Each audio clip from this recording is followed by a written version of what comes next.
What's the deal? What's the deal? It's your boy Norms, and I know we're a little late. I apologize to the people that love the show, but you know, it happens. We'll be back to regular scheduled time this week. You know what I mean? Christine is trading for a big fight. So for everybody out there, she's doing her thing with my girl, Sharita Metcalf.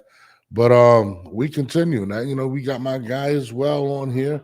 My guy, Jamel Herring. He'll be on in a few minutes. I just want to start the show and get everybody going before we start. But yeah, no, this is what it's about right now, y'all. This is what it's about. Keyshawn Davis has a big fight this weekend. Very big fight. A lot going on. He had his presser yesterday. We're going to talk about that, as well as Teofimo Lopez finally goes online and addresses what transpired between him and Devin Haney. He went on Instagram Live yesterday. No, actually, he went on, I think, Spaces with my man Low and addressed a lot of the stuff. But we're going to get into all of that and more, okay? After my man Cano's in the building. We're going to talk about all that. I mean, I'm not going to lie, Cano, it's not looking good. But we're going to get into all of that right after this.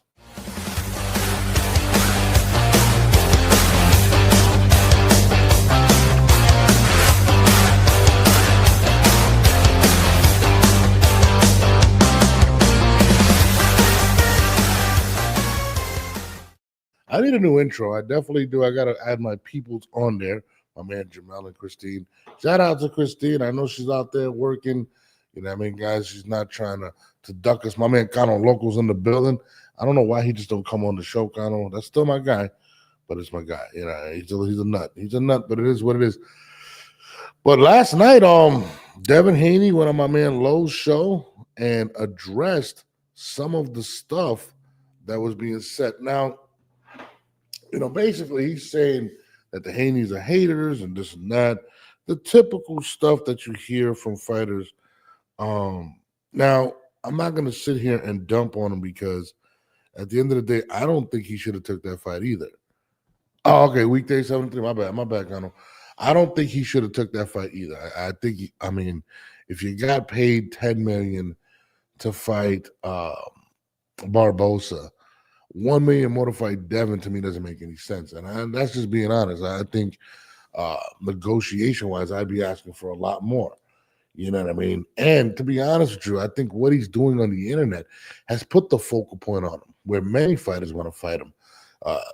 You got Keyshawn Davis, who has a big fight this weekend. If he puts up numbers, which I'm expecting, then you got that big fight with a history between them. I think Teo has a lot of things going on right now. Now, who's he going to fight? I don't know.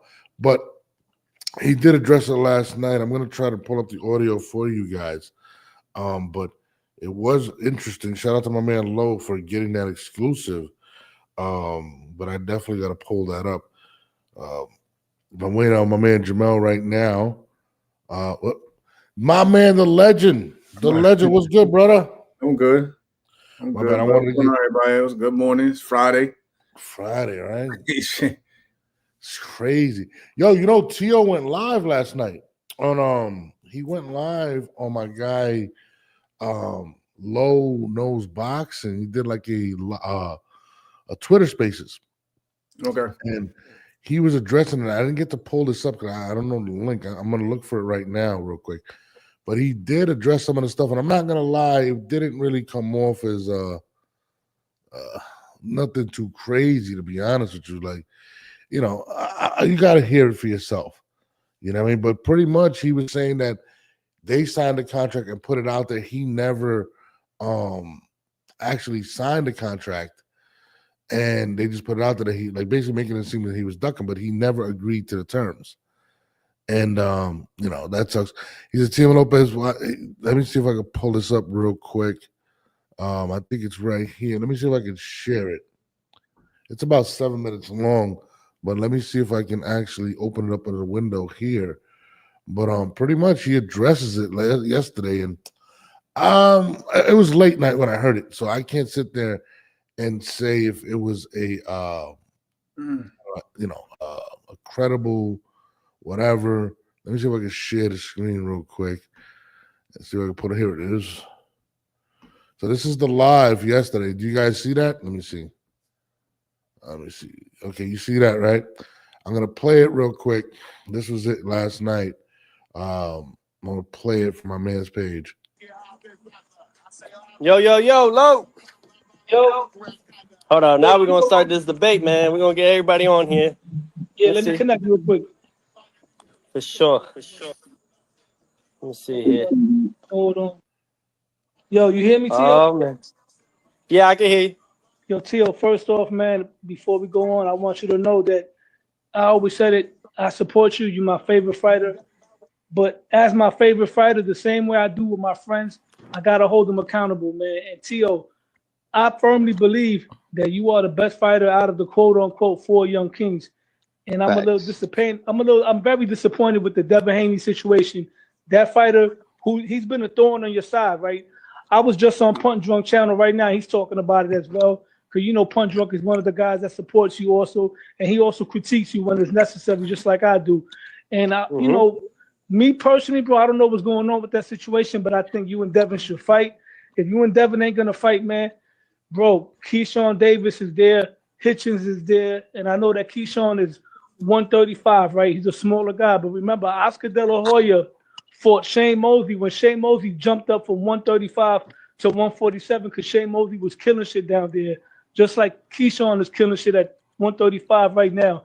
If the Devin Haney fight doesn't happen, are you willing to fight a Keyshawn or a Richardson Hitchens? Yo, Low knows. Yeah. To be real, a lot of things kind of, when it came to it, am I willing to fight a 135-pounder? That means I would have to retain and defend my title at 140, correct? Absolutely, because I'm not asking you to go down. He would have to come up to you because, you're the A side. And it's calling you out. A side, all those things. Look, man, I'm trying to fight the best guys there is. So, yeah, if it comes to play, the kid's been working his way up. And if he wants that fight, there's always possibilities. It just got to make sense. And I don't believe that Haney's, truthfully, I don't think that they even deserve the acknowledgement to come back like this. I don't. After a shit performance like that, get a good win and let's stir it up. But there is no reason for me to go all the way across the Middle East. And I think that is poor for everybody else that we built this fight in the U.S. Yep. All right, so I'm going to stop it there, right? I want to stop it there. We're going to go through this interview. Shout out to my guy, Low Nose Boxing. Shout out to Low because, like I said, he did his thing. So we're going to go through this interview. I just want to say this. Again, everybody need to shut the fuck up. I pointed that out. I'm not saying I'm giving T.O. a pass. I didn't hit a full thing yet.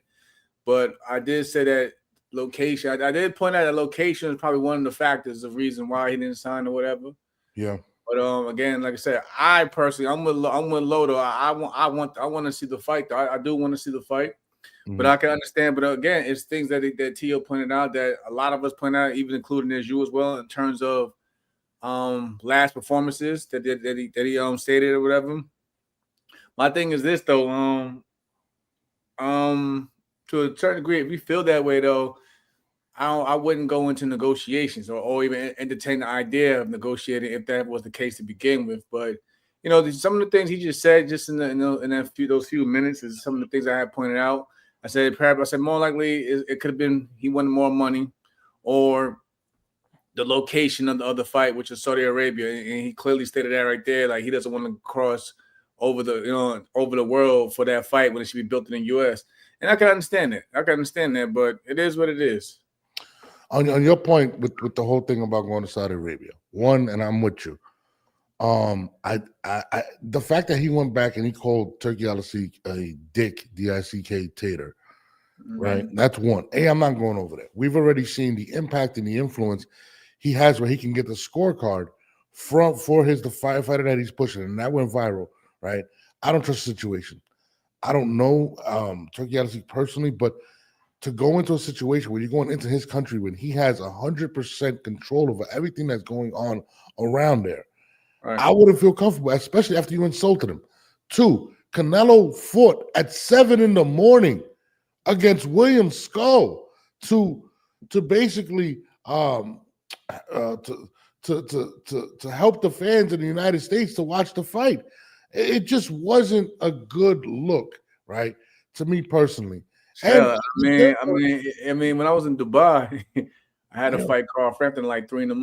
yeah, how does that affect you? I mean, it has to affect you. I mean, I'm a night owl as it is anyway, but yeah, I couldn't imagine getting up in the morning at 7 or whatever time you had to get up in the morning, you know, to get warmed up, shake up everything. But yeah, I remember, it's different. It's different on that side of the world, hemisphere, whatever.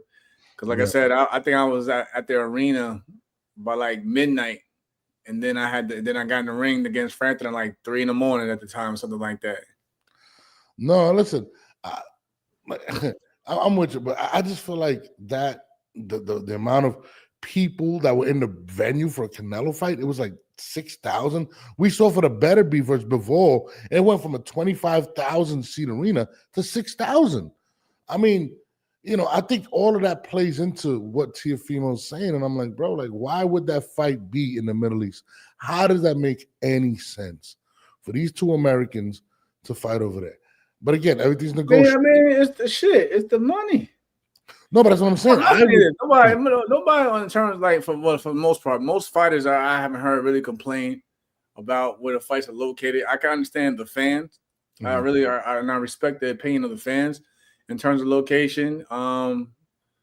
But I don't pay fans. Well, some of the fans that like complain but never actually go to fights. That really just sit home and watch the fights or whatever. Yeah. Especially if they put on at a decent certain time here in the stateside. Now I can understand if you guys was going out there to go watch the fights and y'all was paying y'all money for tickets, hotels, flights, and everything like that. I respect y'all because y'all really be y'all in it. You know, y'all really actually participate and actually go see the fights live. But I don't really complain about it. If I have no intention of going there, whether it was in the States or overseas, as long as I can watch it, I'm cool. But again, it's different for the fighters as well in terms of getting acclimated. Probably more likely they recommend you being there 2 weeks in advance into the fight night to get acclimated. So that is more of a difference on the fighter. But in terms of people that complain about where the fights are located, I don't really pay no mind unless you actually like wanted to be there and it is too damn expensive for you to get there and so forth. I respect that, but when people complain about the location and don't even show up to the fights here in the States, I don't really bat an eye. But you got to think about that. I have to disagree with you on that, Jamal, as much as I used to agree with you. But the majority of people watch it online, right? That's one.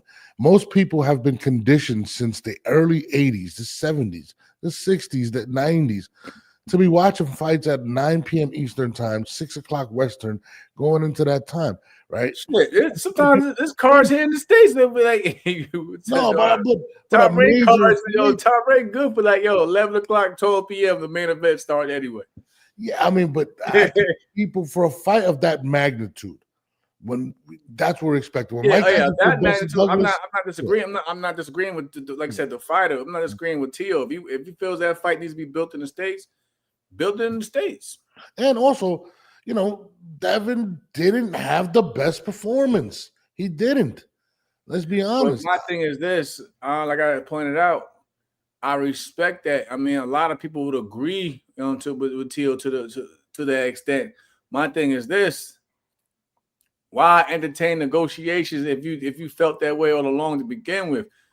Yeah, that's my only thing. Like, why entertain it? Because at the end of the day, you still gonna have that side to consider it as a duck or whatever you may want to call it. You know what I mean? Because you entertained it. They gave you an offer. You didn't sign it. Okay, whatever. I'm thinking, like I said, I was giving him the benefit of the doubt. I was thinking it's just Teofimo playing Teofimo Lopez games again. Like we pointed out the other day, he's cool with Turkey one day. The next day, he calls him the dictator. Then a few days later, he gets on IG Live or whatever. He makes up. Then the fight's back on the table. The same day we hear, when Devin signed it, everyone thought that the fight was signed and sealed. And then that very same day, they come back like hours later saying Teo didn't sign. That's when all the duck talk started happening. I didn't give it any attention. I pretty much was just like, okay, it's probably TEOFIMO holding out for something. I don't know if it's more money.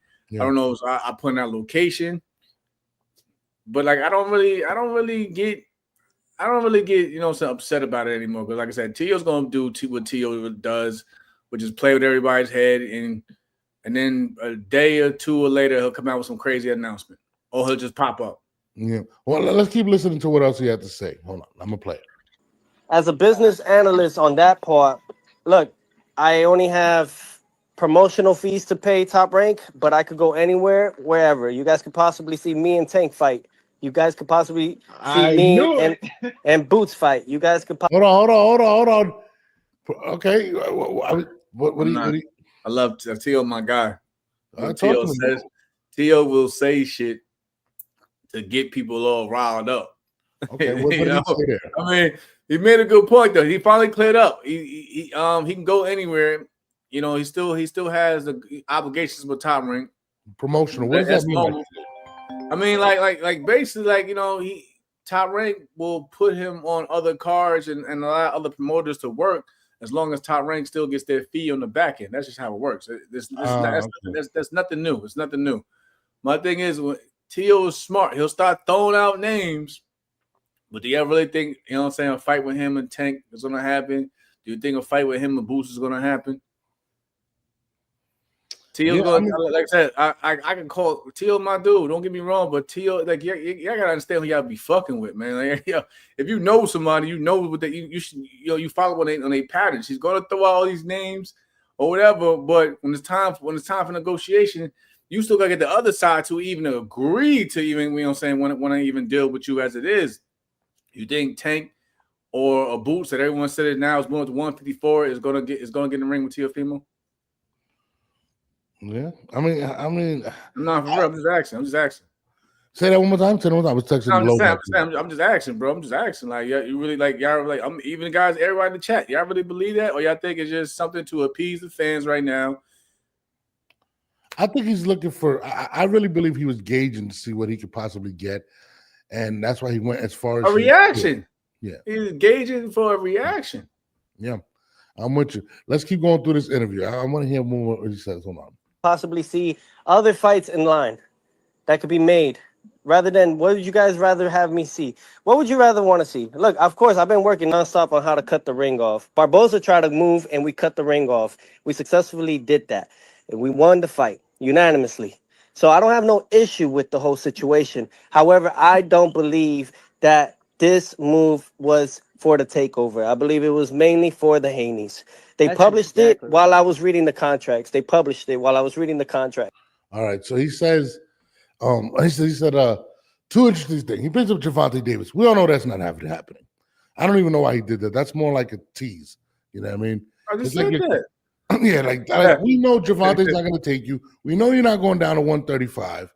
Let's be honest. Then he says it was more for the Haneys, which leads to our point, when he says that, is that him saying, is he saying that in code that this is kind of a payback from Turki Al-Asik? It's for the Haneys? I just basically got like Turki. Turki was favoring more the Haney side than him. That's pretty much what he's alleging at this point. That's what he's alleging. And again, if I'm a fighter and I feel as if that they're going to favor this individual, I'm going to be whatever. But I mean, is it an excuse? Is it legit? What do you think, Jamal? It all depends. Like I said, I don't have the contract in front of me, so I can't, really speak on that because I've read obviously many of my own contracts and seen crazy shit. Would I be like, yo, can we change this? Can we change that? I mean, that's what negotiation. That's how we negotiate. But I don't know. I can't really speak on it. I didn't see the contract, so like I said, I don't know if it favors Devin. I don't know if Tio, whatever.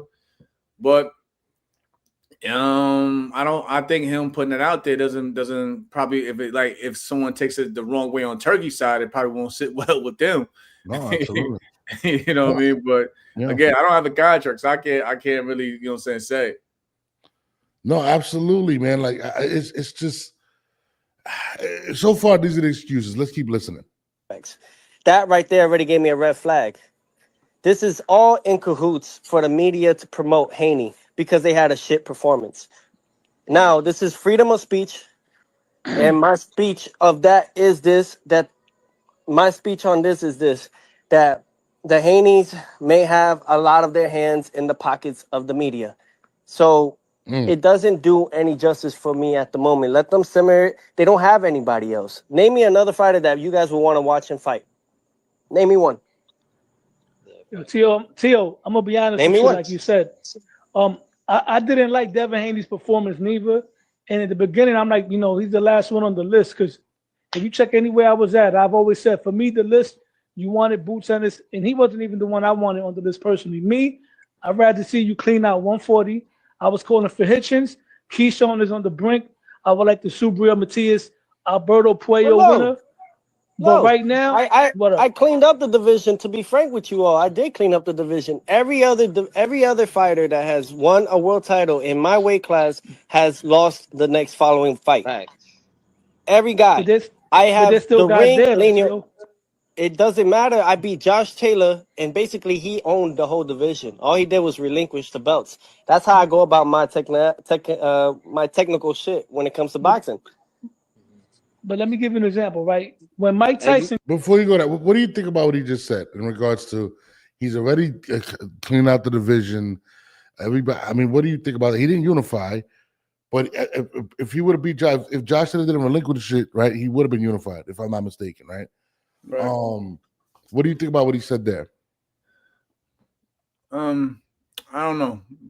Really, like that was like it's one that was then, but now there's a new lineup of fresh faces. You know what I mean? You got the Gary Russell, you got Rich. You know what I mean? So like it's different. At that point in time, yeah, he is right. He would have been I think at least undisputed. I think it was. Or if Josh didn't relinquish the titles, I get what he's saying in that narrative, but usually when you do things like that, you move up. But so usually guys just move up to the next weight class and keep it pushing. But now we got a whole new lineup of champions. A lot of good champions. Like I said, I wouldn't mind seeing him in there with Gary Russell. I can see him and Rich, battling out for New York or something like that. So I mean, it's different today. Like you gotta fight, but you gotta fight somebody. I mean, you gotta fight someone within your division, or just move up. Because no one wants to see champion. People are tired of seeing champions just sit on belts. Yes, he is the lineal champion, respectfully and rightfully so. He beat the man to be the man. But okay, now there's a new lineup of fighters within the division that will actually make for good fights. So. What do you think about him saying that nobody wants to see Devin Haney? Do you have a name? No. You know what? Like I said, he said something that I said before though too. Before any of this happened, I was just like, I was watching some of Devin, like Devin when Devin fought like Cambosa overseas, whatever. Devin was sharp. You know what I mean? He had his rhythm was more upbeat. The jab was one of the best jabs in the game. Yeah. During that performance, and he was just sharp. I want to see that Devin Haney come back, and I figured that maybe Devin, he had a year layoff. You don't know what that fight did to him mentally, especially with everything going on outside the ring as well. Yeah. I just said the same thing. I told you guys, I said I'd rather see let Devin get one more fight to shake off the cobwebs, and then throw him back into the fire or whatever. So I get what Tio was saying with that, but again, my thing is this: don't get people excited thinking that's going to be the next big fight, and then everything just gets tossed out the window or whatever. So I don't know. Bowmaster X, check this out. He says Tio shouldn't go to Saudi Arabia to get job like Better Beef did. Turkey will have the whole arena against them to sway the decision, just like what happened to Better Beef against before. I think that's his biggest, in my opinion, argument in his favor, in regards to what he's saying. That's just how I feel. I mean, I could be completely wrong. But I think that to me is the biggest thing. But he does have a lot of excuses. But let's continue to hear what he says. It's about he got a lot of excuses. Now. He does. We're gonna play it out. But. Came on the scene, right? Mike Tyson beat the champions that was there. Those are the guys that was like a little bit of a generation before Mike. Mike went to jail, and then you had the influx of young guys like Lennox Lewis, Riddick Bowe, and Ray Mercer. Tyson missed that wave. When you jumped to 140, you fought Josh Taylor. Yes. Josh Taylor should have been considered undisputed. All that shit happened, whatever. You beat Josh Taylor, right? He was but Josh Taylor, yeah, he was. But Josh Taylor was the undefeated as well. Absolutely. Josh Taylor was the last of that generation. Right when you won the belt, you had an influx of other guys young like you, like Gary Antoine Russell, Richardson No, Hitchens, Antoine Jose, didn't, and Richardson didn't get it until now. name-wise, and with all the history that's been going on between you and Guys, but like, Devin. Devin, based on a grudge match, that's a big match for you, right? But me personally, as far as legacy-wise, based on right now, you will get more credit for beating Hitchens than Haney because unlike Haney, Hitchens is really undefeated. I mean, Devin's That'll be a undefeated good on fight. paper, but Hitchens physically is undefeated. Devin, we've seen what happened to him. But the reason why I want to see that fight, because I was never campaigning for that fight after that performance. But the fact that he's been a thorn on your side, they basically they single-handedly sabotaged a potential Jerron Ennis fight. And now it's like they went from being shamed to now everybody's shaming you and they're praising him. And me as a supporter of you, I want to see you put an end to that already. Fight this guy and beat this guy. Because me personally, I believe you can beat him. I don't think it's an easy fight, but I believe you can knock the dude out with the right game plan and preparations. But if it's not Haney, Hitchens would be great, man. Hitchens is undefeated. He's a world champion. You know what I'm saying? Well, and he's from Brooklyn. You can sell that in New York, bro. Absolutely, and in the big room of MSG, you know. Where's low at? Where's low at? I know he's in the chat. Hold on, now we can have Low call up. Low, call up. I'm waiting for your call right now. Low, call up. Because I don't know. I got a bone to pick with that statement. Hold on. Just like that's why I like it respectfully. Where my man Low at? We gonna call Low right now. Hold on. I feel like we're doing a Jerky Boys tape right now. Oh, my nigga, hold on. Let me put my headphones on, bro. All right. Let me put my headphones on, man. All right. Shout out to the man. Shout out to everybody that's in the chat. Yeah, Jamel got a bone to pick with you. Hold on. Yo, no, you hear me? Yeah, I hear you. My man Jamel has a bone to pick with you. Hold on. Jamel. What's going on, Lo? What's going on, champ? How you doing, man? I'm good, man. I fuck with everything you were saying. I just don't agree with the one part that you think that the a fight with Teo. Now, like I said, I agree with that because I said it before I heard the audio. I said a fight with Rich would do good in New York if they built it up properly because they both, whatever BK. That you know what I'm saying, that'll do good for the city. I didn't agree with the part though. You said that fight would be bigger though than the Devin fight. Now I get it. Now we know how Devin looked, and shout out to my man Rich. I just think Rich is still building his name now as a champion. At least Devin, he's already been undisputed at lightweight. You say what you want about the opponents. We know, like I said, I think who pointed it out? What was somebody yesterday? Norris was somebody pointed out they got to be 35 and up, whatever, for Devin to fight, whatever, yada yada yada. But at the same time, you got. Okay, I'm not going to say, but okay, he got Gamboa, he got Linares, he got Jojo Diaz. He took the other belts from Cambosa. He got Regis Prograis. He got Lomachenko on the resume. Like I can't agree with that. That you know what I'm saying, because the resumes they mean something at the end of the day in our boxing careers. And I think that right now, at least Devin had the resume to even make it look good, at least on paper. Despite what we may think about his performance, I still think that fight would be bigger right now than Rich. And it's not to say that Rich won't be big. You know what I'm saying?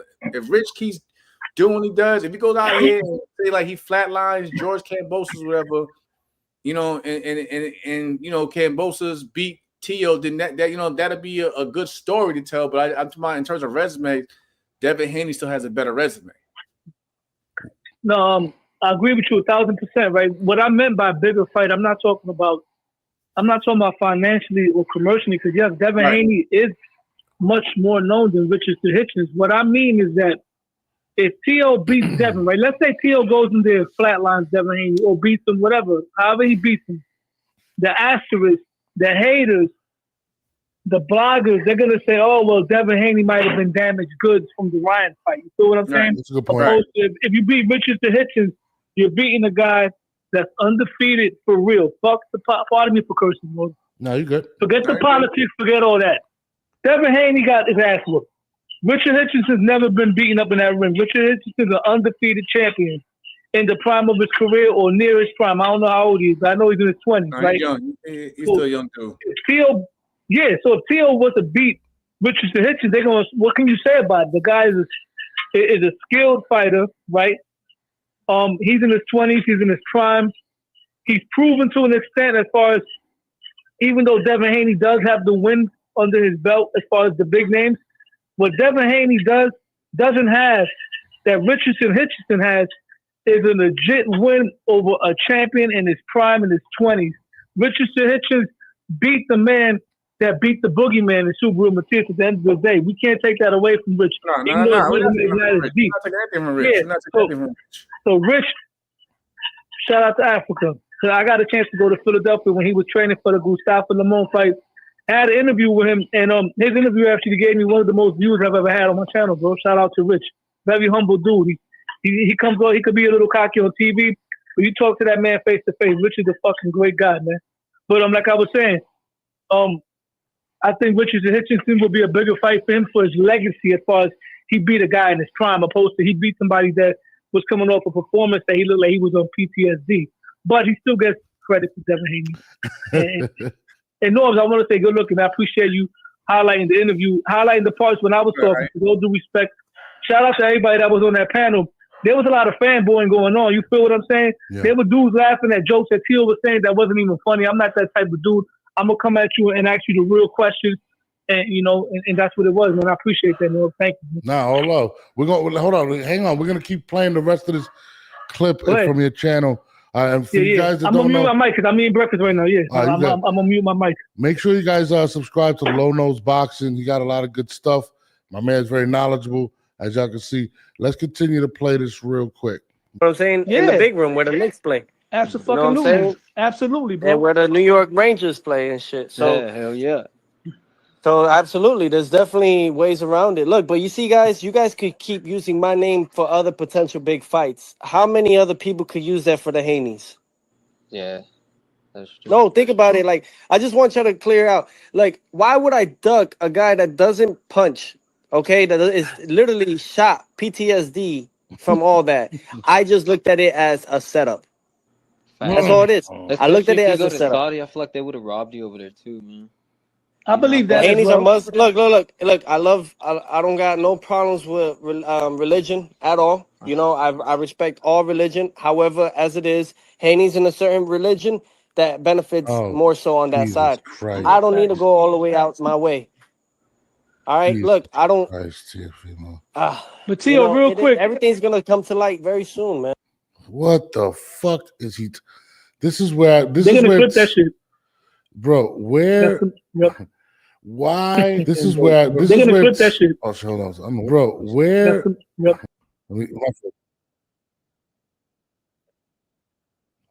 just happened? I think I just doubled up actually. Oh, that's right. You got to turn it off on the other end. Why? Why did you make it into that? I ain't gonna speak on that. I don't. Hold on, low. I don't play with the religion, so I don't know. I get the point he was trying to make, but I don't mess with that, man. Shout out to my Muslims out there. Yeah, I didn't get that. Sorry about that, real quick. The audio just went crazy, but I didn't get that. What the hell was that? Like, why did you even bring up? First of all, you hold on.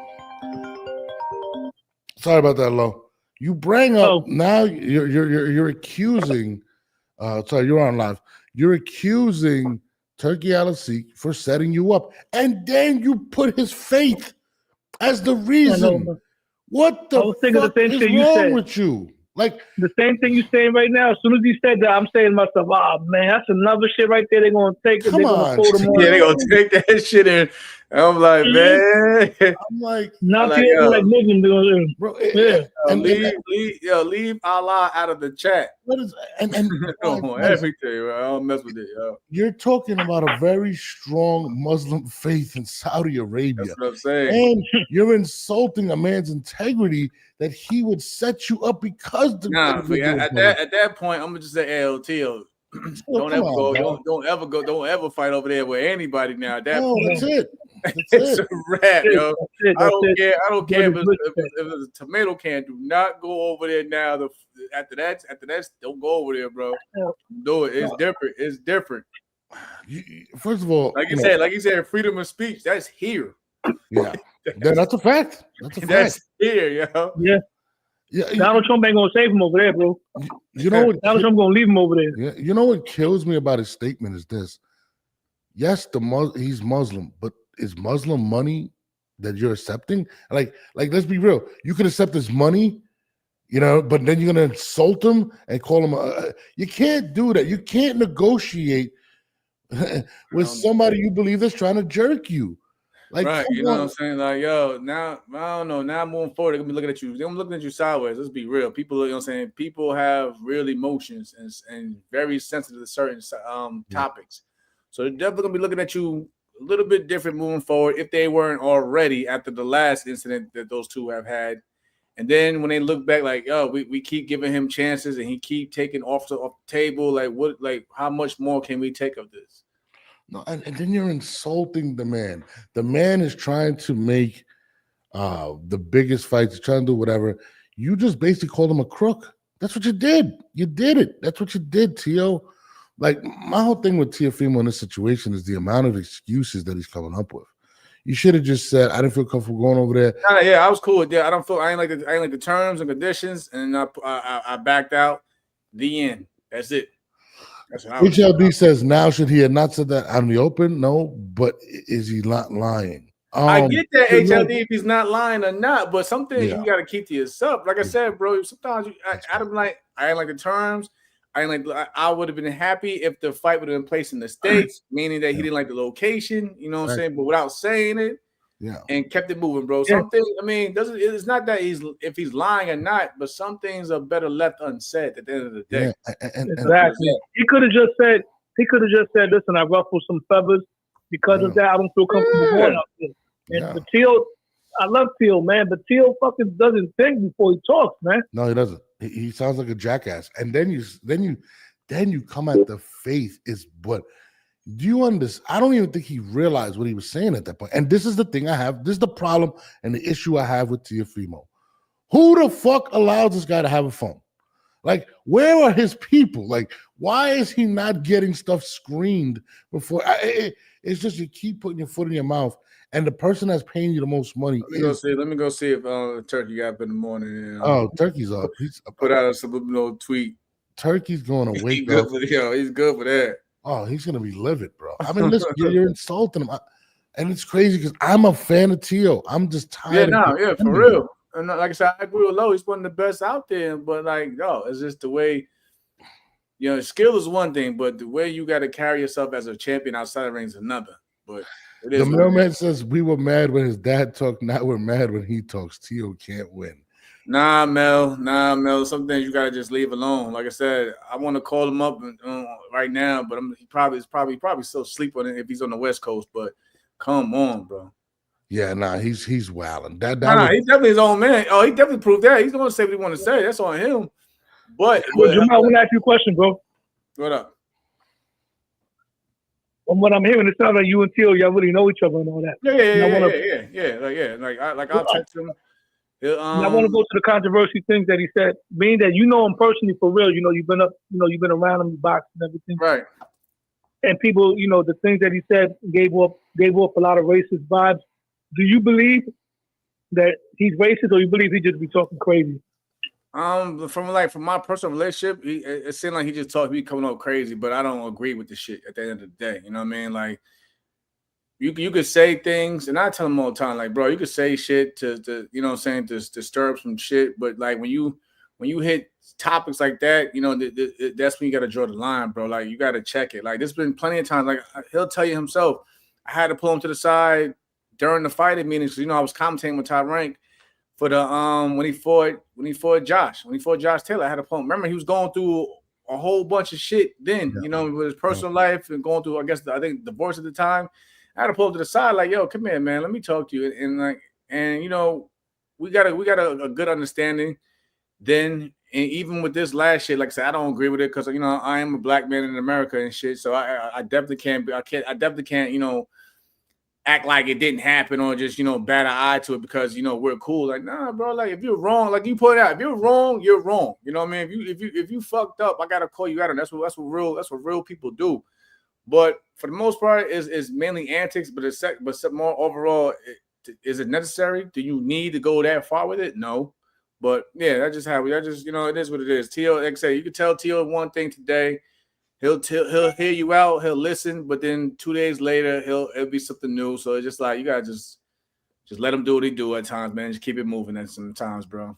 I believe that when there's smoke, there's fire, and I think he's made too many comments to where you can't kind of look at him like, yeah, he is kind of racist. I mean, this is how he does feel. You can't continue to say certain things, especially about people's faith, people's ethnicity, whatever, and then be like, nah, this is not how I feel. Well, if you said one thing, it's one thing, but you're saying a multitude of things and the internet doesn't die; it's alive. So yeah, I get what you're saying, Jamal, and I don't necessarily believe he's racist, but I do believe he believes in some of the things he's actually saying. But no, it's not that. Yeah, you may say you don't believe he's racist, but he's going to use those certain statements, knowing that it's going to get a reaction because people are going to think that it is what it is, So at the same time, it's like what you're doing because you're doing it for a reaction, and that's what I'm like, you gotta chill, like. Yeah, you may say you're not, but you're doing it because it's gonna draw a lot of negative attention in terms of race. Yeah. Hey, I gotta give you a lot of credit, bro. Not for nothing. I gotta give you a lot of credit, and I gotta give a lot of people of your culture a lot of credit because I see T.O.'s done a lot of said things, and he's always been forgiven, which is a good thing. You know what I'm saying? Like if it would have been the other way around, somebody would have said something like that about the Spanish community, about the Puerto Ricans, and Mexicans. Oh man, it would have been off with your head. Well, look at Adrian Broner. If that had been an Adrian Broner, let's be real. That had been an Adrian Broner like 10, 15 years ago. Adrian Broner, they would have crucified his ass. Simple as that. When he made the Mexican, Dominican, even though he was joking, typical Adrian Broner. Yeah. That some felt there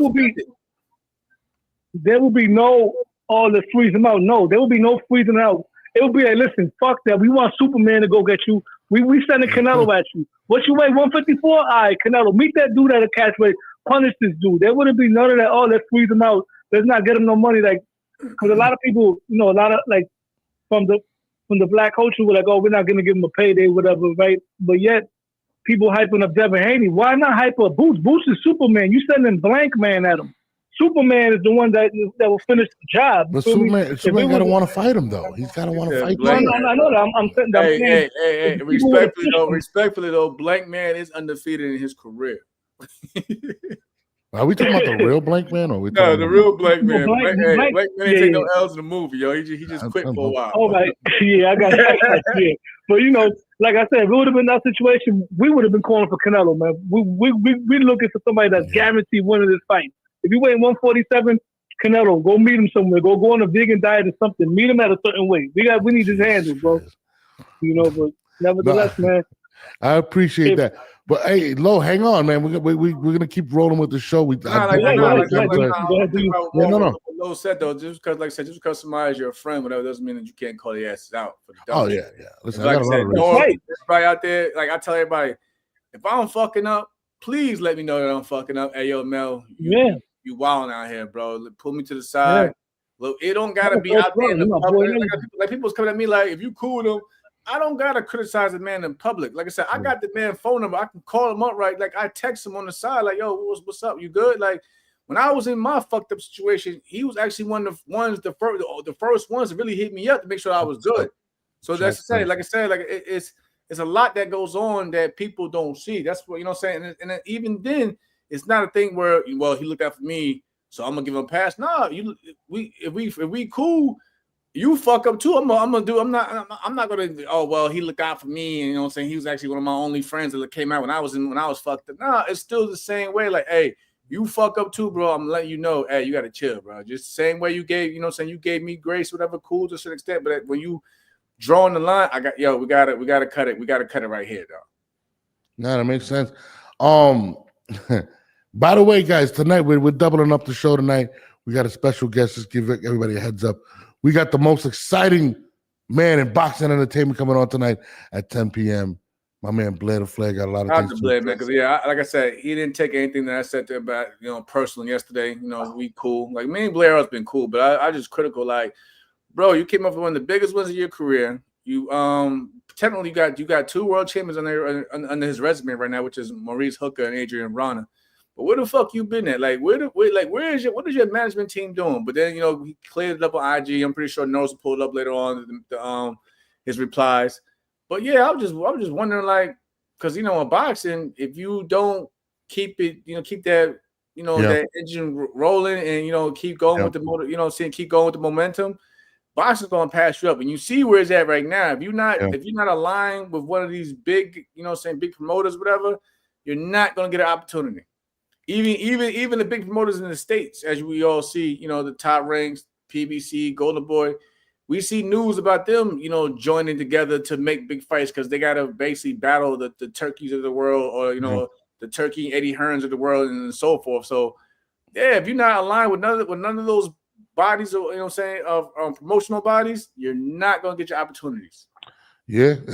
Tonight, 10 o'clock, we're going to address all of that, but we're going to move forward with the presser that rocked the world last night, my man Keyshawn Davis. He's got to fight this weekend against I forgot his damn name, but he fights this weekend. Big implications. What? Edwin tomorrow. Yes, Edwin De Los Santos this weekend. This win or loss or whatnot is going to shake up what we're speaking about today. Yes. But I did find something interesting, and it's this that everybody's talking about. Let me play it for you guys. Absolutely. Everything is happening at its proper time. So I'm just working my way up. I'm getting it honest. I worked my way up to number 2. We got somebody else ahead of me. I'm right there. Right there. Is this man that's licking his chops while he stares at you one of those guys? Absolutely. So what you want to do?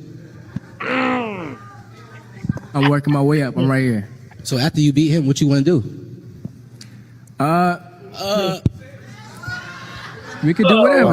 I'm pretty sure my team could put anything together. Are you going to put it together, sir? You the man in there. I don't want to talk to you right now. I bet you don't. But I let my hands do the talking. So let's do it next. Let's do it next. Okay, I'm pretty sure my team accommodates. No. Me and you, let's make it happen right now in front of everybody. After I knock De Los Santos out, after you knock this opponent out, me and you, let's fight next. Let's do it. That's what I'm here for. You here to fight me next? He said that's what I came for. That's a bet. Okay, so maybe not the Carl. Are you still Carl? Hey, Bob Arum. Bob, you ready? Bob, you ready? Bob Arum, the man with the player right there. The man with the players right there. Bob Smiley, he like it. Can somebody get him a mic? You go get him hurt, Bob. You go get him hurt. We're matchmaking up here, so add that to my credentials, okay? Hey, Pops, where you at, Pops? What do you think about the presser and the man, Abdullah Mason, getting pressed? Jamel, you first. What's up? I think Keyshawn did the right thing. Like we need that type of energy. Mm-hmm. I just think shout out to the Mason family. It's my peoples out there in Cleveland. They're not that type of like you can see they don't carry themselves as their rah-rah, their rah-rah energy.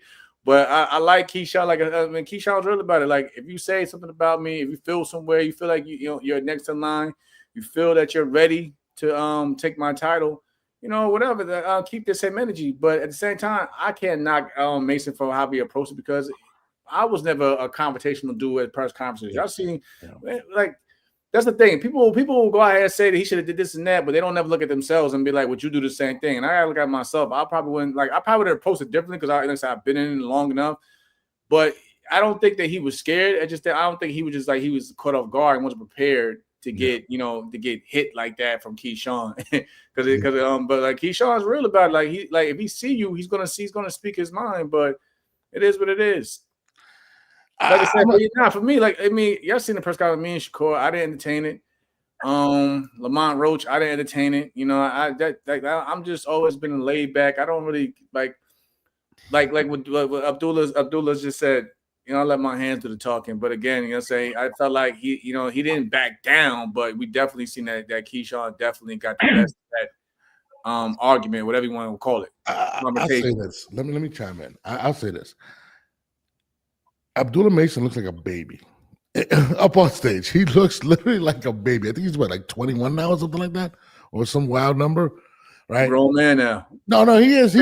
But you could see. I look at when you old enough to go buy alcohol, you're a grown man. Simple 100%. as that. But what I saw was an experienced person that calls his own shots. Keyshawn pulling his car like, I'm the boss here. I'll make the decisions. Let's make this happen. And he's seen Abdullah green.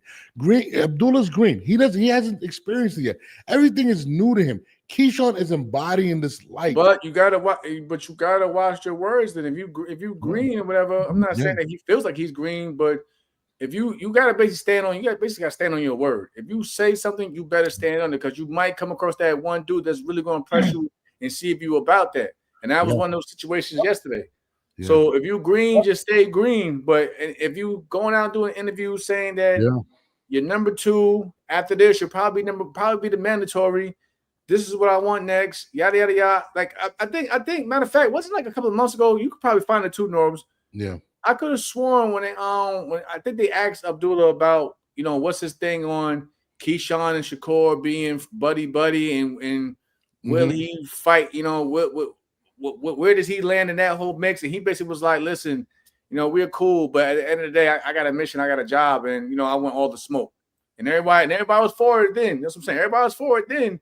Like, oh yeah, we like that because he's not trying to play the the buddy, the friend role, the brothers, and that. He wants to fight everybody. Now everyone's out there, not everyone, but now you see a bunch of people saying that Keyshawn punked the guy that was green and yada yada. But a few months ago, he was just like, yo, if the opportunity comes at him between either Shakur or Keyshawn, I'm taking it. Well, I wasn't. Did he not?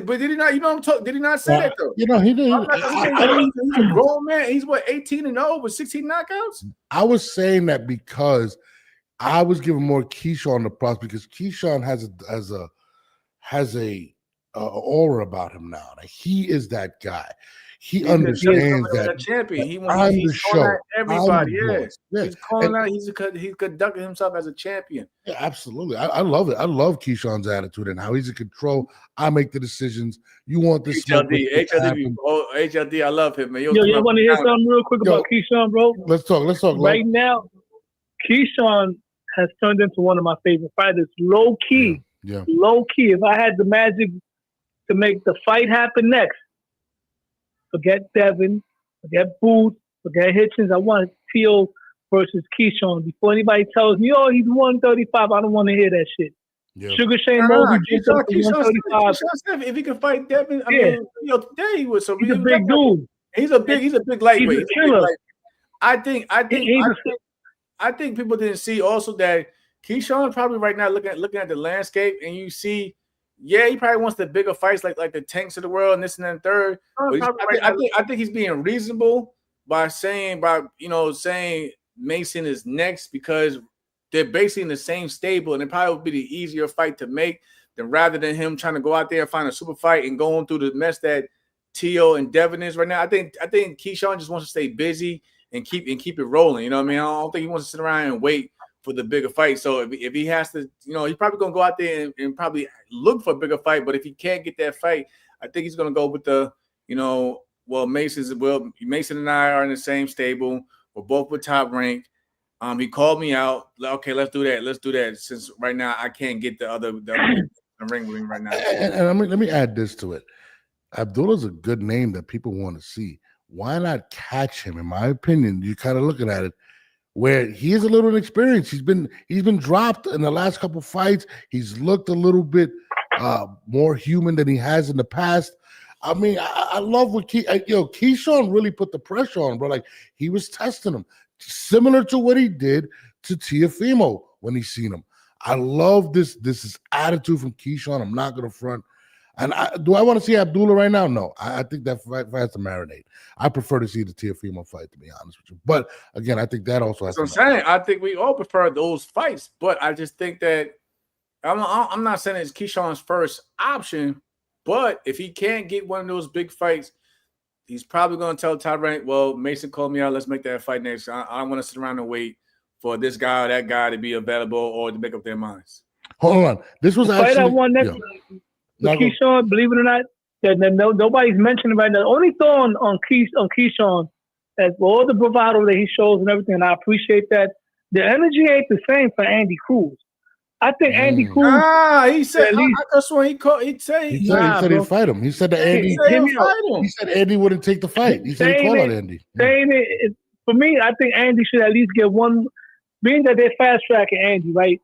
I want to see Andy in there with like a nice little contender, whatever, right? And just like Bud Crawford had the hometown treatment to fight the Cuban Olympian, Keyshawn Davis versus Andy Cruz. At the end of the day, as much as I'm pushing for Keyshawn to skip the line, because for me, if he knocks out De Los Santos, all due respect, I know Shakur and you are cool. Keyshawn skips Shakur. If you ask me, yo, Lo, you got a pay-per-view to watch next week. You got a choice: Javante versus Keyshawn or Javante versus Shakur. I'm picking Javante versus Keyshawn. If you ask me, Teo versus Devin or Teo versus Keyshawn, I'm picking fucking Keyshawn Davis without a belt, without even fighting at 140. So with that being said, the thorn that he needs to get out of his way, and it's not going to be easy because Andy Cruz is a bad dude in that ring. How about this though? Andy Cruz. How about this? Robert Garcia responded to him yesterday after Keyshawn said this about what's his name? I'll tell you right now. He said, Keyshawn is, I'm not fighting Raymond Mortaya. It's not an interesting fight. And why would I want to pay for another belt? I'm already paying for this one.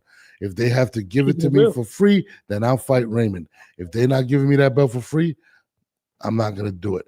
Robert Garcia responds, so he'll never unify in any division he goes to. Got it. But he has a lot to say to the 21-year-old on his undercard. Jamal, I need you on this one. What's up? I seen the interview. Did I share it with you? Yeah, you sent it to me. Yeah. Mm-hmm. Yeah, you and Christine. Shout out to Christine. I get what Robert's saying. I don't think it was the best choice of words for Keyshawn in terms of why he won't fight. You know, like I mean, he was like they give it for free, but you know these sanctioned bodies ain't giving shit for free. Yeah. They all need that 3%, that 3% sanctioning fee for for whatever fight. So that's definitely not gonna happen. He knows it's not gonna happen. Anything's given him for free.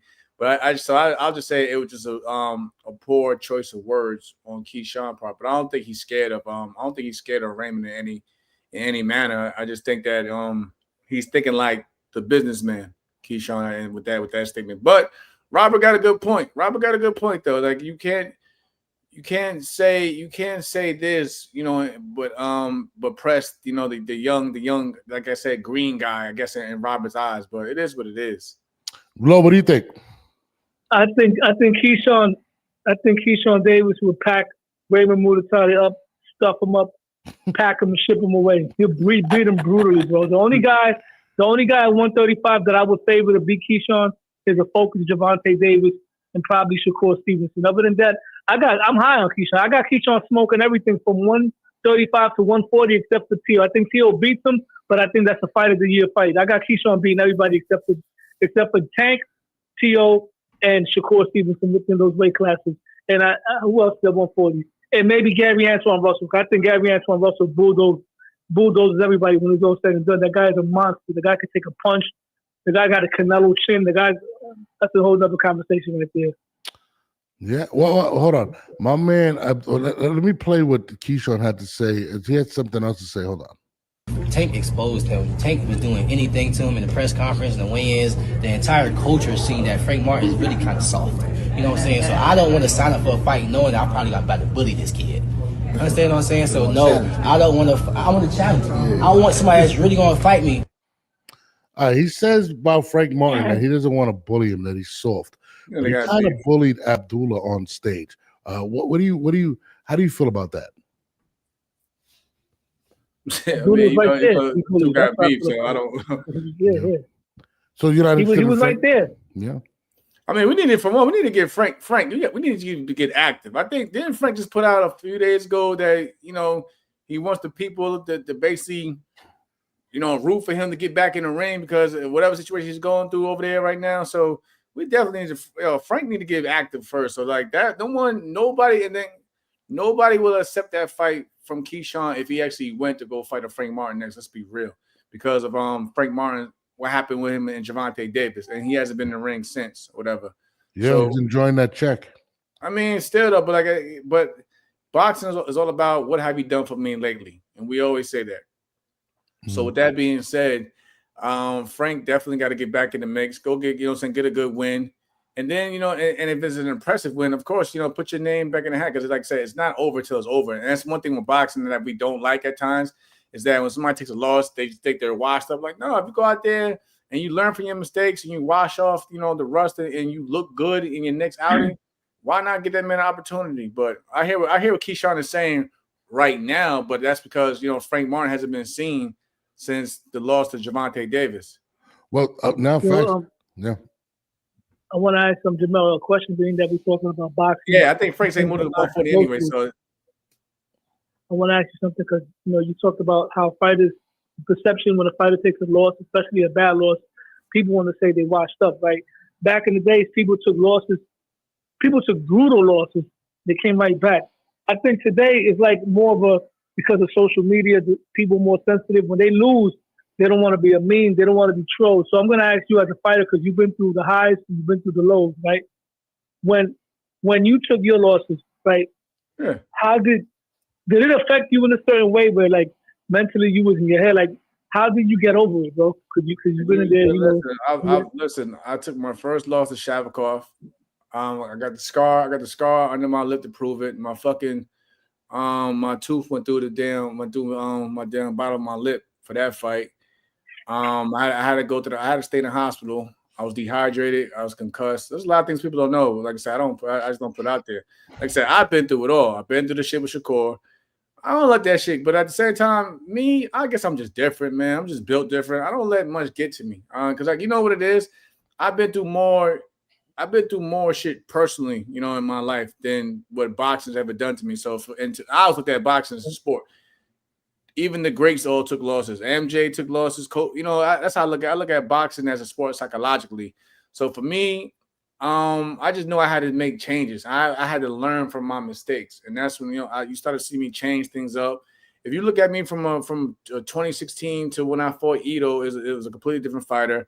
I had shout out to Mike Stafford and them. I felt like Mike and them took me as far as they can at that time, and I felt like Mike was putting a lot of emphasis on guys like Adrian Brown and others in that camp. I was in there with Robert Easter Jr., Rashid Warren. So I think it was too much going on. So I had to make a move, and that's why I went with the Bomac. And I basically had to change the way I approach things. You know what I mean? So like I said, I don't like people, when people bring up my losses, it don't bother me because like I'd rather be known as someone that actually stepped up to a challenge than someone that's like, well, Mel didn't fight this guy because he ducked this guy. I try to fight everybody. I try to fight damn, I'm forgetting his name when he had the boogeyman of the division at the time after I beat Ito for his WBC title, before Valdez had got to him and knocked him out. I was trying to fight, like, even through my toughest fights, I still try to go out there and fight the best available and the best out there. So I just think differently. I don't really care for like social media. People still come to me about the Shakur fight to this day. It don't bother me. Like I'll laugh with you about the shit. It is what it is. But if I would have ducked Shakur, it probably would have hurt my pride a lot more because it'd have been that whole what if psychological thing in the back of my mind. But that's just me. I can't talk for everybody else. I'm just a different breed. Yeah, and you know what's crazy though, because you were talking about that thing Frank put out. Frank was like, I want people to ask for me. This is what he put on social media for me to be more active. I didn't understand that. I mean, it's basically saying is the more of demand for Frank Martin, the more I guess his backers and handlers will actually put him in, get up and actually do something with him. Mm-hmm. Yeah. Shit. No, you're right. So hold on, but let's go back real quick. Abdullah Mason responded like this. This is how Abdullah actually responded to the Keyshawn situation. I'm gonna play this real quick. He said he wanted to fight me next, and see how it works. Yeah, we definitely see how it works. I'm ranked number 2, so either way, I'm right there for that title. But you could tell that he felt like he had to say something first, so he felt the pressure, me coming up right behind him. Is there? You think you're in his head at all? Because absolutely, yeah, for sure. I mean, I ain't had to say a word. Mm-hmm. I'm sitting there, I'm sitting there enjoying my time, waiting to fight Abdullah, and he called me out, so to let you know where I'm at in his head. I'm probably rent free right now. Is he living rent free? Does Keyshawn view him as a threat? I don't think so. I think Keyshawn just wanted to see what temperature he was on, but at the same time, Keyshawn definitely has him in his sights. You know what I mean? He's definitely eyeing him. He definitely sees that he's coming. So I'll give him that. But I don't think that Keyshawn is bothered. You know what I'm saying? Bothered by Abdullah. Yeah. Nah, listen. I think Keyshawn. I think Keyshawn is doing the right thing, right?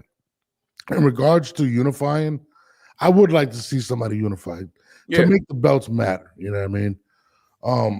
But you know, we got some guys that are holding belts that won't. I'm not gonna lie, man. I'm gonna be real with y'all in the chat, man. I'm gonna be real with y'all. You get around that whole pay for the belt type shit.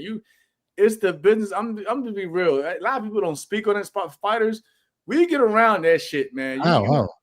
Man, they don't. For one, you don't gotta put exactly how much you making on your purses. For real? You know what I mean, I'm dead ass serious, man. I've been there. Like they'll say this. They'll say they're making this when you're really making this.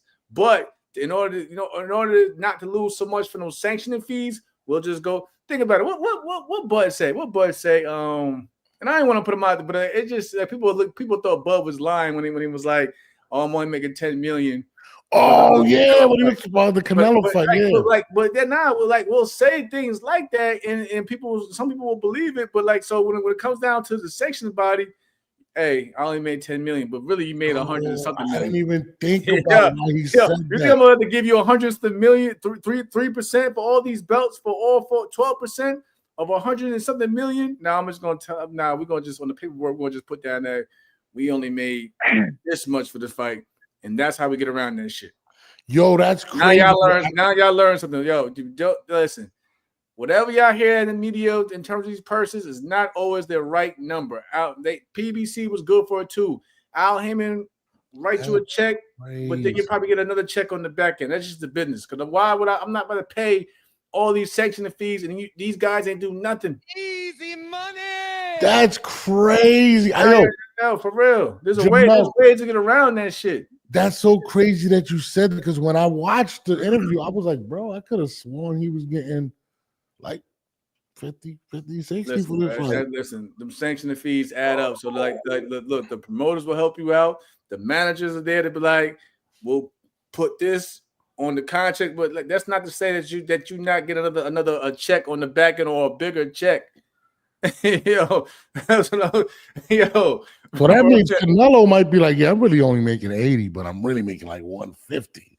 Like, that is wild. I didn't even know that. Pay somebody, you got all the belts. You got to pay everyone each 3%, and then you got to pay the why you think like guys like Bernard Hopkins back in the day were capping off even his corner? Like, I'm not going to pay you 10% of this every time I fight. Nah, we gotta cap. That's when you start seeing. Listen, that's when I start seeing all these issues with these fighters and trainers as well. Though, sometimes the fighters feel like, I'm making way too much money to be just giving you just 10%. Or even though you are playing a significant part, but you see it within the camps and fighters with at times with the money. So you think that if I don't want to pay, if you see a fighters at times they don't want to pay even their own team this much, you think they're gonna sit there and be like, agree to pay the sanctions bodies every time 3%, or we're gonna have to we gotta work on paperwork to make it getting this. It's not like they're the IRS. So that makes what I'm saying. It ain't the fucking IRS. Like, wait a minute. It's not like they're digging in to see exactly what you made the year. Most times sanctions bodies are happy regardless. Hey, 3% of something is 3% is better than 3% of nothing. That is absolutely crazy. That is fire. See, he says, so they do a RICO, money laundering on the low. Call it what you want it. Call it what you want it. I mean, well, you got to think about it. It's not like they're going to be like, hey, we're going to investigate. No, I mean, you might have started a shit show. They're going to be like calling, but you really making 10? I don't believe you. I'm not even saying it says the Bud, but I'm saying people was looking like, oh, Bud not making that. Okay, but you'll never exactly know, and you'll be right along there with the rest of the sanctions bodies as well. He's going for undisputed. That's too many. There's too many hands in the pot. That's four sanctioning fees right there. And it's like, what is like 3%? That's crazy. Yeah. So Jamel, speaking of Bud Crawford, right? And I know you've been in camp with Bud Crawford. You sparred with Bud before, right? Yeah. All right. If Bud Crawford pulls off the upset against Canelo Alvarez, how far would you rank him amongst the all-time greats if you can come up with a number by any chance? You know, it's crazy. I usually That off. actually give guys their respect until their career is fully like done when they're not fighting no more, and then you can start, you know, Okay.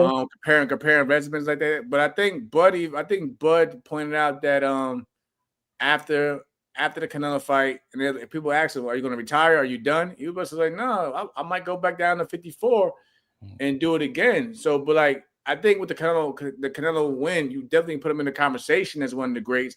But if he goes down back to 154 and say clears out that division and unifies there again, then you definitely it's a different conversation at that point as well in terms of accolades. But you know, if he gets a big win over Canelo, you definitely in the conversation. I mean, even right now, he's already in conversation for Hall of Fame. Let's be real. We know he's in Hall of Fame, yeah. But like, in terms of all-time greats, I want to give him his respect to when his full body of work, and give the respect to the legends before him as well. You know, before I start comparing him to where he's at. Okay, let me ask you the other question. How do you see that fight going? You know, don't get me started up here with nerves. I'm room for Go ahead, I think Bud puts on a boxing clinic and take that out and put that in Norbs, take that out and put that into a reel, whatever. I think Canelo puts on I think Bud puts on a boxing clinic. I think that more and I said it because of this, also because at the same time, when has Canelo really been tested as of late? You gotta be in there. You gotta be in there with opponents and contenders to keep you sharp, to keep you going at times. You know what I mean? So to keep you at that level throughout your career. Once you first start feeling like, you know, I'm going in here, it's just another payday, and you're hand picking certain opponents to appease your style. I don't think it does you any justice. I mean, it's good for you going to the bank because it's a guarantee. But again, does it keep you sharp? You got to stay. If anyone wants to be a perfectionist, you got to continue to be sharp in your craft. Yes, we could say whatever about Bud and his last fight, but then you got to keep that same energy with Canelo with his last performance. Even he was in there with a guy that was in there running for dear life. Yeah. But like where was the criticism at in terms of cutting the ring off and this, that, and the third? That's why you got to stay in there with guys that keep you sharp at all times, because you'll know when to hit that switch and change gears up. I'll say this to respond to Jamel in that fight. No one. I'm going to say this. After this fight, no one is going to ever mistaken him for Kendrick Lamar again. He's going to be known. What the fuck does that mean? He got Kendrick Lamar at the fight. He's going to be the most recognizable knockout that Canelo gets ever. I'm going to tell you right now. We're going to say that. They're going to know his name after that knockout. He's going to sleep him. And I like, but I like you. I'm a fan. I mean, listen. No disrespect. I like Canelo. Canelo's one of my favorite fighters to watch to this day. But why we keep talking about the sleep? When is the last time anybody went to sleep? 4 years ago? The last time you fought somebody like 4 years ago? I mean, respectfully. You don't gotta knock out everybody, but everybody keep using this whole go to sleep now, and I get it. He's the biggest man, Bud's coming up, but like, come on with this whole going to sleep thing. I'm gonna say it like this. I'm gonna keep it 100% unbiased. If it goes decision, Bud's gonna win. I think Canelo has to stop him. I'm gonna be honest with you. That's what I believe. That's what I believe. All right, hold on. But I don't think. Before we move on to that, let's clear this up. I don't think it's because they want to sway it to. I think it's going to be fair. No. I just think it's fair decision. If it goes 12, Bud knows how to turn the shit up when he needs to turn it up and start begging in those rounds. The man knows how to turn the shit up. I don't think. Listen. Thank you, Springs. Don't listen to Springs. Thank you, Springs. He's really high this morning. I would love to see Keyshawn versus Devin Haney. Hold on, guys. There's another subject that is. I need you for this one, because we've been talking about Devin, right, and his PTSD and all this shit. But what the fuck is this? Oscar De La Hoya comes out and says, right, check it out. He just got surgery. He's going to take a long time. A long look at his shoulder now. I actually would like Ryan to think about taking a whole year off, getting his mind straight and comfortable to where he feels good. There's nothing lost for him. He has injuries and he has to get these fixed.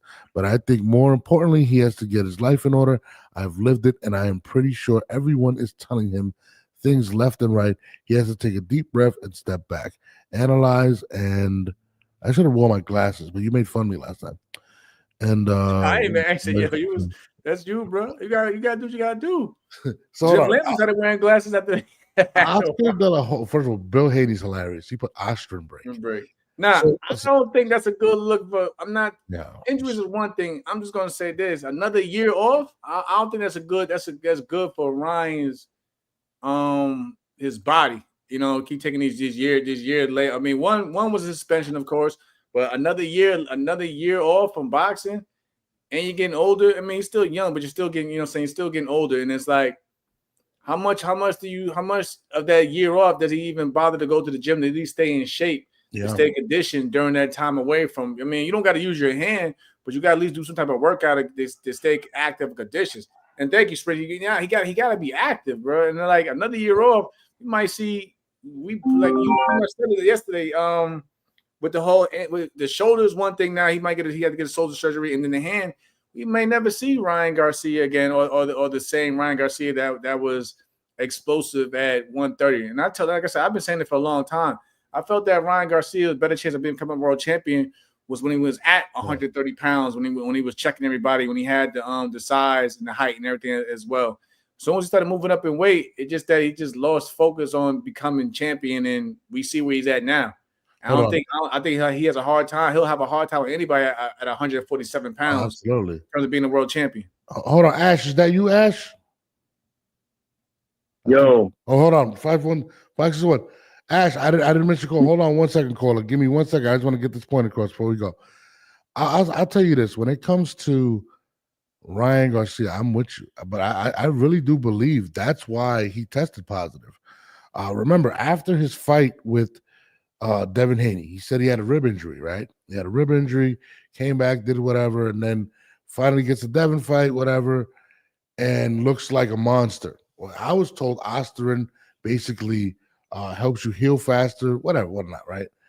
We know Bill just saying it to take jabs. Oh, we're not no, believe that. But listen, we were talking about damaged fighters, and we can't press the gas on Devin and not say Ryan's damaged. Ryan's been damaged since the Gervonta fight. He was called a coward. He was embarrassed. He quit in front of millions of people. The biggest pay-per-view Gervonta Davis has ever had. This is facts. So mentally, we already know he was brittle. You know what I'm saying? He was, he wasn't the strongest minded kid. I mean, this is a lost soul. And for Oscar De La Hoya, somebody who has gone through it all, you know what I mean?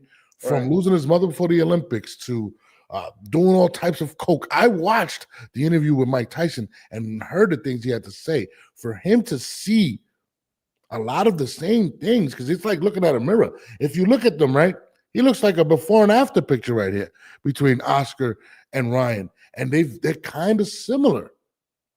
I mean, outside of this guy was the golden boy, whatever. But yesterday, I said Ryan Garcia is pretty much the representation of golden boy as Oscar was back in his prime. Not saying he's but in terms of representation, he's the guy. He's the face of the brand. No, absolutely. But that's what I'm saying. Like, it's crazy for Oscar to ask. Yeah, actually, that's a good point. I can't tell you. I don't know exactly what happened. Only Ryan knows exactly what happened to his hand. But shoulder surgery. It was a hand. No, it was a hand. It was a hand first, though. Oh, now they talking shoulder. I honestly believe, and this is me being honest, there might be some. I mean, listen, you're a boxer. You're going to go through injuries that you need eventual surgery, and maybe you can hold it off. I think his mental state is fucked up, and this is somebody that they said should have went to rehab. This is all within like a 3-year span. And again, Oscar, when he sees him, I think he feels like he's seeing his reflection as him as a young man, and sees the same pitfalls and downfalls that he faced. And I really believe that Ryan Garcia, as broken as we say Devin is, he may be worse at this point. He broke down after the fight. You watched him break down after the Rolly fight. Mm-hmm. You know what I mean? That might be an accumulation of everything that has transpired over the last few years. You know what I mean? I mean, maybe I'm tripping. Let me get to this caller real quick. Caller, what's up, man? What's good? What's up, champ? How you doing, brother? Mel? Hey, man. Shout out to you, man. Yo, so first off, okay, I'm glad that you made that correction as far as the comparison of Oscar De La Hoya and Ryan Garcia. Yeah, I know. And you talking about the out of the ring. Because that's, I was like, blasphemy. I mean, Oscar is, you know, however you feel about who he is, but as to quote Floyd, you fight his ass off. Motherfucker fight his ass off, bro. That's just that. Yeah, now, facts. as far as Brian Garcia, let's go back to the Mike Tyson interview on Hot Boxing. I don't remember what fight he had shortly before that, but if you go back and you look at his pictures when he had his shirt off, the boy had an acne issue. He had an acne issue, and I called that shit out then, and I said, that is weird, dude. About Ryan. This is weird. Just talking about Ryan. Yeah. I said this is weird. Now let's fast forward. He had all the moxie, all the confidence, the biggest nut. The man had the biggest nuts. Yeah, bowling ball nuts. When he was talking about, okay, this is what I'm gonna do to you, Tank. You ain't never been doing the little Ali bit on it. Then he got in there. We saw what happened. Then now he's got the big Luke Campbell. Thank you.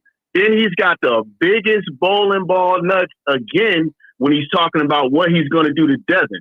He was fighting with reckless, irresponsible abandon against Devin Haney. And Devin Haney was piecing him up. Everybody's like, yo, Oscar ain't gonna help you block a left hook. Woo, woo, woo. I'm like, man, this dude had all the confidence in the fucking world. All the confidence in the world because he knew he had some shit. He knew he was on that shit. Yeah. Okay, now, where was that fighter against Rolly? Where was that fighter against Rolly? Why you ain't going there and bum rush him like you did Devin Haney? Yeah. Okay, that's all I'm saying. So, you know, and as far as Ryan Garcia, to me, he's been reduced to a sideshow. I don't want to say a sideshow, but he's a step above a sideshow in the sense that he's not going to go down in the annals of boxing history as a great champion. Did he have the talent? Yeah. That's what I'm saying. He's not going to go down as a prolific fighter. You know what I'm saying? He's not. And I'm careful when I say this, but you basically a professional version, like a real pro version of the Jake Paul, to me. At this point, and that is a good point. You know, he you know, you can't fight at a given weight class. You got to pick. It's sideshow shit. You know what I'm saying? So, I mean, you know, honestly, I don't give a damn about Ryan Garcia. And then you don't want to fight Devin, and now all of a sudden you don't want to fight Devin again. We all know why. You know, take away the knockdowns, and you can't take away the knockdowns because that happened. But Devin, it was a very competitive fight. Yes, the scoring, you got 10-8, where you get the 10-8 round where you knock them down, I'll give you that. Yeah. But anybody that sits up there and say that they don't want to see that rematch, like it's a foregone conclusion that Ryan Garcia is going to do what he did in that fight to Devin Haney again, is you fooling yourself. So that's my bit. I just wanted to throw that out there, man. Thanks for taking the call, man. Y'all be easy. Thank you, brother. Thank you. Appreciate you guys calling up. Yeah. He made a good point. He made a really good point. I'm not going to lie. The only difference is Ryan does have a lot of skill. This guy had a really good amateur career. But my whole thing was with the comparison to Oscar is the things that happen outside the ring, the drama. If anyone were to identify, I get what you're saying with that. Yeah, you're looking at when Oscar was self-destructing and shit like that. I get what you're saying when we made that comparison. I get that. Yeah. What do you feel about? He made a good point though. Because he definitely didn't have the same approach. I mean, even though you say Styles make fights, but he wasn't as aggressive as he should have been. The way he was aggressive against Devin Haney. Mm-hmm. No, absolutely, and he was kind of I don't know.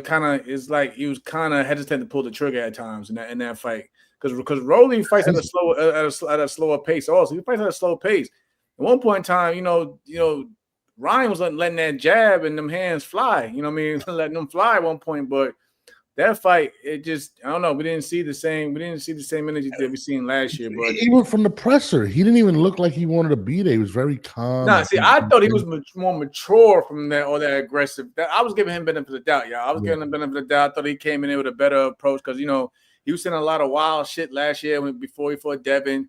A lot of borderline and over the fucking line type antics that he was saying during that whole Devin Haney buildup.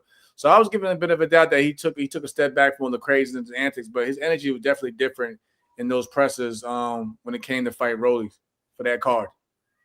Nah, absolutely. I don't know who's crying in my background, but it's crazy. But no, I mean, hold on. I think Ashley's gonna call it. She wants. Dropped him. He got flashbacks to take. Flashback to take. Ashley wants to put you in your place about Canelo. I'm just letting you know. Just letting you know. It's cool. It's we here to talk. They said to Ryan's defense, Rolly can punch. Yes, but we've seen Rolly get overwhelmed because he's not the greatest defensive fighter. And I mean, Pitbull overwhelmed him and did what he did. So right. I mean, you would expect Ryan to kind of jump out, but Ryan just didn't look confident throughout the whole thing. And to see Oscar talking, HLD's an asshole, man. I can't mess with you, H, man. What he said. So Ryan's on the tranquilizers, bro. Oh no, he's on. Yeah, I mean, listen, man. Hey yo. Where there's smoke, there's fire, Jamal. Where there's smoke, there's fire. And if you look at it, I'm not gonna lie, it's not a good look. It's like, okay, you get accused of being on this. Well, you got whatever suspended for being on this, and you look like this in the performance, and then when you're off it, whatever, you look like this. Of course, that's how the world is, man. They're going to judge it. And think now about you want to take another year off, like, bro. It's not Ryan saying it. It's an open Ryan. Oscar's asking him. Like, does he want to be a champion? Does he even does Ryan even want to box? That's the main thing. Forget being a champion. Do you still got that hunger? Do you still have that dog in you to continue pursuing your boxing career? Because, like I said, in this sport, you can get hurt in there, man. Yeah. No, listen, and it's not like Ryan made the statement. It's Oscar that came out and said, "I think you should take a break." It wasn't Ryan. It was Oscar. So, well, man, listen, you got hand surgeries, shoulder surgeries coming up. I mean, he's gonna be out for a while anyway. Yeah, I mean, that is the case. I'm gonna be honest. I do find it very coincidental that all of a sudden now he has a bad shoulder, he has to get surgery. And I think, again, like I said before, some injuries, right, are injuries that can be, Now I'm gonna be real, Chell, again. See, I gotta be real as a fighter. I'm not saying that Ryan is doing it. Even my right shoulder, I probably needed surgery, whatever that, for a long time. But I prolonged it. I kept fighting. Even when I fought Ito, I had shoulder issues, whatever. The Roach fight had shoulder issues, but it wasn't killing me. It's one of those things. It's basically what I'm saying is this. It's one of those things where you can use it to your advantage when you have a bad situation, like the Rolly situation. Be like, you know what? I need this. I know in the back of my mind, I know I needed shoulder. I needed surgery for a long time. Yeah. Why not? I go get the surgery now and make that seem as that's the reason. That fight was the reason I had to get my shoulder looked at. I'm not saying that Ryan is doing it, but I have seen some fighters use that as a way to get some of the attention off them. Like I personally know some fighters that have been like that. Like, listen, my hand been messed up for about the last 4 fights, but. All right, I'm gonna go out here and get the surgery now. I fought with it. It didn't bother me, but I'm getting a lot of heat right now for the way I looked in this fight. So why not I go get the surgery right now? Because Tyrek actually offered, they offered me a few times to get surgery done with my shoulder, but I was like, it's not killing me, so it's not like I don't need it right now. I don't need it. But they always offer it to you if you do, and that's the way that some of these fighters use that way to be like, well, I had a bad performance because I needed to get my shoulder looked at. Like, man, you've been fighting with that issue for the last 5 fights. I think the more telling thing is that Oscar came out and just made the statement. Like, it wasn't like Ryan's going to take the time off. He's saying, I'm suggesting, like, why is Oscar coming out and saying, well, I suggested for him to. And Ryan's not saying anything. Ryan's kind of just been quiet. And then recently, Ryan had put out something on Instagram where he said, I'm going to come out and I'm going to do a live soon and put out everything, the truth or whatnot. And I was just like, okay, what does that mean, actually? What I'm saying?